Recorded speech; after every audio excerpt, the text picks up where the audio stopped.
Nous avons un représentant de la gendarmerie qui est là également. Merci à vous. Et bien sûr, mes chers collègues élus qui sont venus nombreux. Alors je vais essayer de ne pas en oublier. Thierry Nicolas, conseiller régional, également adjoint à la ville. Alain Couchot, qui est conseiller d'Alsace, également adjoint. Je ne citerai pas leur délégation parce que sinon nous en aurons pour un moment. Claudine Boni da Silva, chère Claudine, tu as beaucoup travaillé également sur cette réflexion. Paul Quin, mon adjoint en charge entre autres des cultes, Nathalie Motte, et j'aimerais citer aussi le représentant de la Caisse d'épargne qui s'est présenté à moi. Merci monsieur. Enfin, je tiens tout particulièrement à remercier évidemment monsieur Blum, monsieur Didier Blum, et bien sûr toute la famille qui l'entoure, je suppose, ce matin. Et vous êtes vraiment investis dans cette organisation, dans cette inauguration. Et je tenais vraiment à vous en remercier. Alors pour nous c'est important puisque le docteur Elias était un enfant mulhousien. Et nous sommes toujours très honorés quand nous avons des personnes de cette qualité que nous pouvons honorer à Mulhouse, même si le temps a passé, même s'il y a peut-être peu de gens ici qui se souviennent encore de lui. Mais il était important que nous le fassions. Merci monsieur Blum d'avoir eu cette initiative, d'être venu à nos côtés aussi pour pouvoir procéder à cette commémoration et cette inauguration. Alors je l'ai dit, il était mulhousien de naissance, mais aussi surtout de cœur. Et il n'a eu de cesse de montrer son attachement à notre belle ville de Mulhouse. Il a eu un parcours remarquable, qui force vraiment le respect. Mais je pense que vous nous en direz un peu plus tout à l'heure, monsieur Blum. Cité à l'ordre de la Nation en reconnaissance de son action au début de la Grande Guerre en 1914. Il avait pris le risque de sauver des militaires de l'arrestation en simulant des blessures fictives. Je rappelle que le docteur Elias était médecin. Il reçut la médaille d'honneur de la prévoyance sociale et la médaille d'honneur de l'assistance publique. Il a refusé le grade de chevalier de la Légion d'honneur. Il fut à la tête de la section de la Ligue anti-alcoolique. Il fut également conseiller municipal sous le mandat d'un autre maire prestigieux, Auguste Vicky, preuve de son attachement à Mulhouse et de son engagement envers les Mulhousiens. Et enfin, dans son testament, il réalisa un don aux pauvres de Mulhouse. Et donc je suis vraiment très très heureuse de pouvoir donner son nom à cet endroit. Et nous en avons discuté tout à l'heure, monsieur Blum, c'est un endroit qui est magnifique, un endroit bucolique dans Mulhouse. Et je pense que s'il était avec nous, enfin il est peut-être avec nous d'une certaine manière, il serait peut-être heureux de cet endroit-là, parce que je crois savoir qu'il aimait aussi Mulhouse, il aimait la nature, il aimait l'eau, et je crois qu'on n'avons pas su trouver d'autres endroits peut-être plus magiques pour baptiser cette allée. En tout cas, j'aimerais évoquer aussi un certain nombre de sujets qui me tiennent à cœur, et cette inauguration en est également l'occasion. J'aimerais parler aussi de la solidarité et de la tolérance. Je crois que ce sont des valeurs que nous partageons tous ici ce matin. Et en tout cas, ce sont des valeurs universelles, mais véhiculées par le docteur Elias. Et je crois qu'on peut le dire, c'était un médecin à la fois engagé et un médecin généreux. Et vous le savez, et je vais faire ce petit focus sur une période que nous venons de traverser, qui n'est pas encore malheureusement tout à fait terminée. Et d'ailleurs, Henri, ce matin, en a largement parlé de son discours. Évidemment, je parle de la crise du coronavirus. Et je suis particulièrement touchée parce que les Mulhousiens se sont investis, un peu comme le docteur Elias, en défendant toutes ces valeurs de solidarité, je dirais de fraternité aussi, pendant toute cette période. Alors je l'ai dit, j'aimerais bien que ça soit une période qui soit derrière nous. Je regarde les médecins présents. Je ne pense pas pouvoir dire que c'est terminé. En tout cas, elle nous préoccupe encore largement aujourd'hui et je pense pour les semaines à venir, voire les mois à venir. Alors je l'ai dit aussi, cette inauguration a malheureusement dû être reportée pour des raisons effectivement sanitaires. Nous n'avions pas pu procéder à cette cérémonie, mais je crois que le docteur Elias ne nous en aurait pas voulu, puisque nous avons pris ce principe de précaution qui voulait qu'on ne se réunisse pas, qu'il n'y ait pas de rassemblement pendant une large période. Je tenais à remercier M. Blum et la famille aussi d'avoir consenti à ce report de date pour pouvoir procéder aujourd'hui à cette inauguration. Et moi, je pense toujours aux médecins, évidemment, je n'oublie pas les soignants, mais j'oublie pas non plus toutes les personnes qui ont été sur le pont pendant toute cette période. Et je crois que ça aurait inspiré le docteur Elias s'il avait vécu cette pandémie, parce que lui-même, il a toujours fonctionné dans une forme de solidarité par rapport à ses concitoyens. Et c'est vrai que Mulhouse a montré à quel point aussi les Mulhousiens peuvent, au lieu de se laisser aller, peuvent se serrer les coudes, peuvent se rassembler et peuvent avancer ensemble. Ils ont fait preuve de beaucoup de bienveillance, beaucoup d'entraide. Je n'oublie pas toutes les associations aussi qui ont contribué au fait que cette ville reste debout. Et s'il y a des représentants, bien évidemment, je les en remercie, parce que cette ville aurait pu faillir, aurait pu tomber. Mais heureusement, cette forme de solidarité, cette forme de bienveillance, cette entraide que tous les Mulhousiens ont mis en commun pour faire tenir tout le monde, je crois qu'il faut les remercier aujourd'hui aussi. Évidemment, une fois de plus, une des valeurs que M. Elias défendait aussi. À une époque un peu différente, certes, mais je pense qu'il nous a montré ce chemin-là aussi. Je n'oublie pas non plus, évidemment, tous les actes de solidarité individuelle de tous les Mulhousiens, parce qu'on parle des associations, on parle des commerçants, on parle des artisans, mais je voulais aussi dire que voilà, il y a eu des Mulhousiens, il y a eu des gens qui se sont impliqués de façon incroyable pendant cette période-là, je ne l'oublie pas. En tout cas, cette inauguration, si vous m'y autorisez, est une belle illustration de cette solidarité de Mulhouse, des Mulhousiens, qui les anime aujourd'hui. Et je suis sûre que cette solidarité les animera encore demain. En tout cas, ça fait partie de l'ADN de notre ville. Et je pense qu'en tant qu'ancien élu, le docteur Elias aurait été fier des Mulhousiens dans cette période si compliquée. Parce que je pense qu'il a une fois de plus montré le chemin, montré aussi cet esprit. Et je crois que nous avons continué à cultiver cet état d'esprit à Mulhouse, que nous avons réussi de ce côté-là. En tout cas, j'émets, moi, le vœu que ces valeurs continuent de guider notre ville, continuent de guider les Mulhousiens et nous permettent de traverser les années à venir dans une forme de sérénité. Je vous remercie.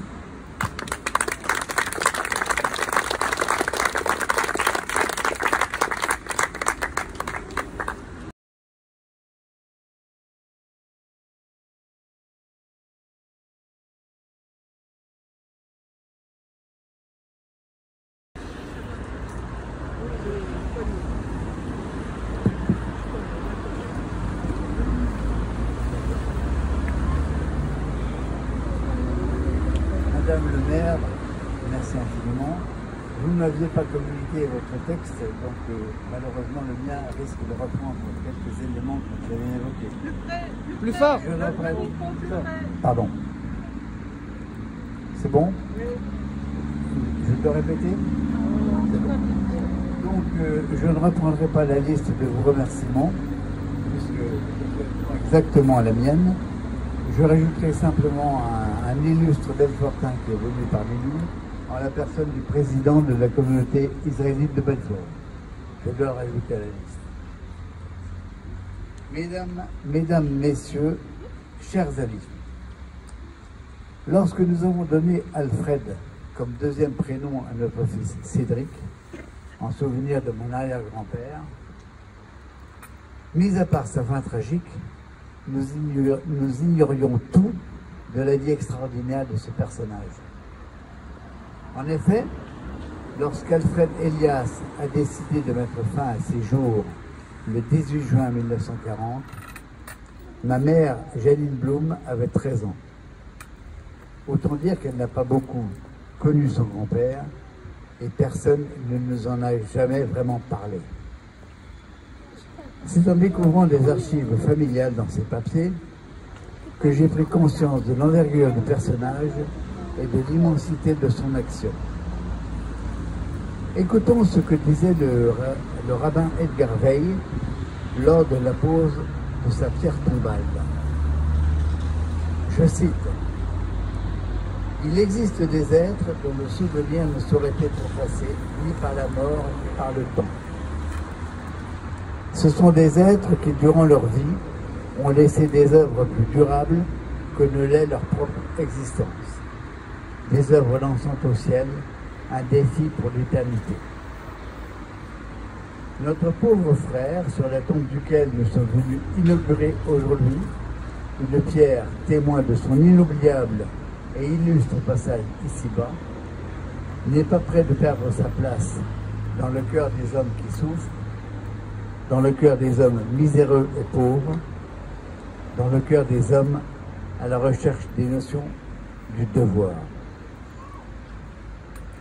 Alfred Elias, mort il y a 7 ans, reste vivant pour nous et sa figure sera toujours présente à notre esprit. Appelons les hommes à s'unir pour créer une France forte, démocratique et républicaine. Appelons les hommes à s'unir contre les ennemis héréditaires du pays de nos ancêtres. Appelons les hommes à s'unir contre les forces d'égoïsme et de malheur. Il est de ceux dont on ne peut se consoler de les avoir perdus, et chaque cérémonie évoquant en nous, toujours plus douloureusement, la figure du cher disparu, dont la fin tragique est dans la lignée de son caractère exceptionnel. Fin de citation. Né en 1865 à Mulhouse, Alfred Elias s'y installe comme médecin en 1997.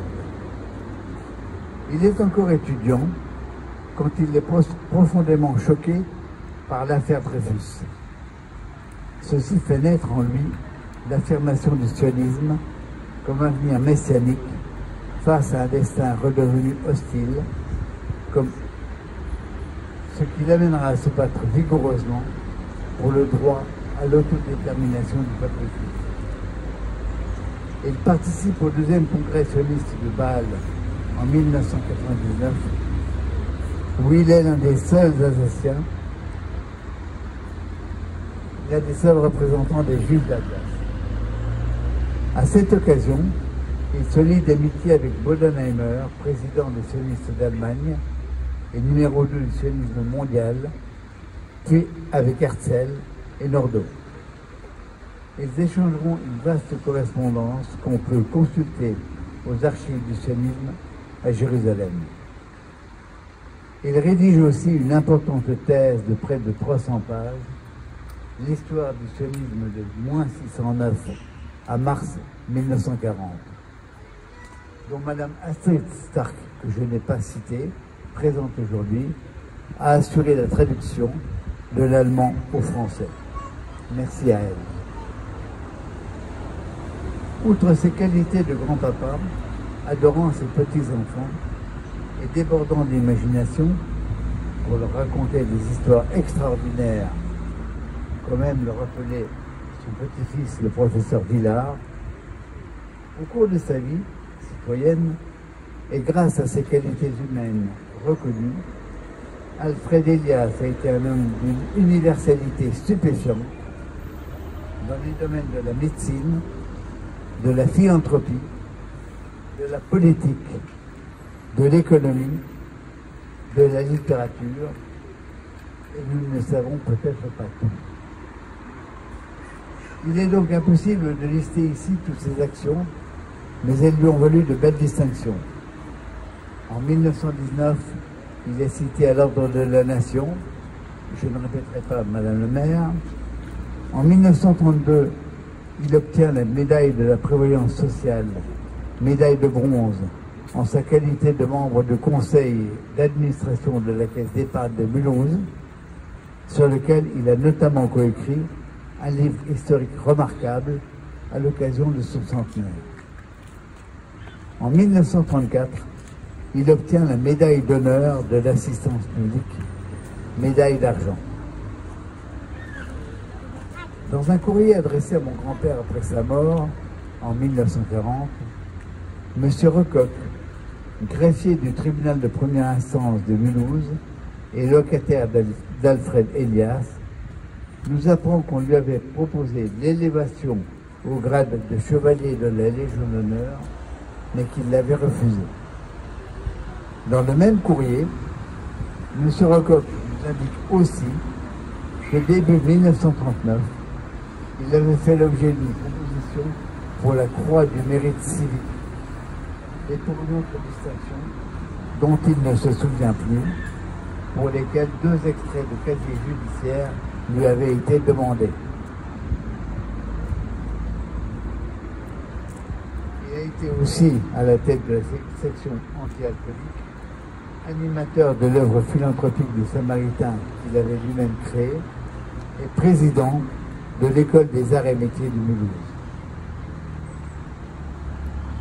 Lors du déclenchement de la Deuxième Guerre mondiale, il prend soin d'envoyer sa famille en Bretagne pour l'éloigner du front. Il reste seul à Mulhouse pour y soigner les malades, à la demande du maire Auguste Vicky, dont il était proche depuis près de 40 ans. En juin 40, l'imminence de la traversée du Rhin par les Allemands hante ce patriote qui ne veut pas revivre dans une Alsace allemande comme celle qu'il avait connue de 1871 à 1910. Il essaye donc de rejoindre à Belfort, en vélo, un de ses gendres, mon grand-père. Celui-ci était venu le supplier quelques jours auparavant de partir avec lui, ce qu'il avait refusé, prétextant que sa place était à Mulhouse. Malheureusement, quand il arrive à Belfort, mon grand-père est déjà parti. Et le docteur Elias revient à Mulhouse, où il rédige une lettre d'adieu à sa famille avant de se donner la mort. Comme l'a dit Madame le maire dans son testament, il n'oublie pas de faire un don important aux pauvres de Mulhouse. Alfred Elias est décédé en héros, en patriote, pouvant jusque dans ses derniers actes l'homme d'honneur et de générosité qu'il a été toute sa vie. C'est en raison de la place considérable qu'il a occupée dans la cité que nous avons demandé à Madame Lutz, maire de Mulhouse, s'il était possible d'immortaliser son souvenir. À cet instant, de la part de la famille, je lui exprime, ainsi qu'à son conseil municipal, toute notre reconnaissance et nos remerciements émus pour avoir reconnu ce que ce citoyen exceptionnel a apporté à sa ville et pour avoir accepté de donner son nom à cette belle allée. Je remercie aussi les organismes dans lesquels Alfred Elias a œuvré, comme la Caisse d'épargne ou l'hôpital de Mulhouse, pour leur présence. Je remercie également, mais je viens de le faire, Madame Stark, professeure de l'Université de Haute-Alsace, qui a beaucoup travaillé sur la vie d'Alfred Elias. Et je remercie également Thierry Hullman, mon ami d'enfance, devenu mon correspondant permanent avec la mairie de Mulhouse pour la réalisation de ce bel événement. Enfin, permettez-moi de vous associer à ces remerciements, vous tous qui êtes venus nombreux l'honorer de votre présence. Je vous remercie.